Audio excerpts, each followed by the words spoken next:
My grandfather was a thief. He stole my grandmother's name and her identity. He used them to escape a poor, forgotten corner of the rural West, then ran off with another woman. He became a law professor, standing at podiums and lecturing about justice. She became a famous painter, giving interviews about integrity.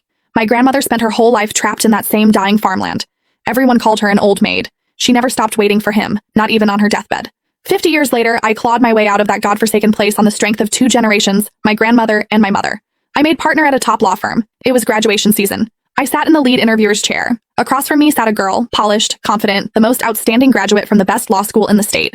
I opened her resume and flipped through it page by page. Then I stopped at the family information section. I stared at that name for a very long time. I looked up at her and said quietly, "You didn't get the job." The girl's smile froze on her face. "Excuse me?" I closed her file and repeated, more loudly this time, "You didn't get the job." The other interviewers exchanged glances. The partner on my left leaned in and dropped his voice to a whisper. "Ms. Smith, she's only 22, national mock trial champion, 6 published papers in top journals. She's a star. Please reconsider," he whispered, but the room was too quiet. She heard. She straightened up. "I've made my decision," I said, pushing the file aside. "Isabel Harrington, you didn't pass this interview. Please leave." Everyone stopped breathing. Her composure finally cracked. She slammed both hands on the table and stood up. "What do you mean?" I didn't answer. I just looked at her face. Her eyes, her nose, the line of her jaw, all painfully similar to an old photograph I had stared at for years. My hands clenched. Her brow furrowed in anger.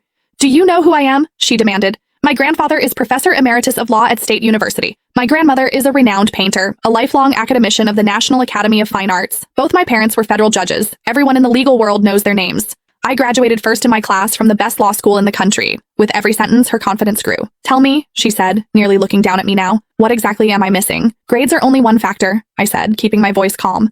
"In this profession, I also care about character and a clean disciplinary record. As for your family, they don't give you any extra credit here. Please leave." She stiffened. This was probably the first time anyone had ever rejected her so publicly. Her face flushed red. "You're maliciously targeting me." She snatched her papers and jabbed a finger at me. "Evelyn Smith, right? Just wait.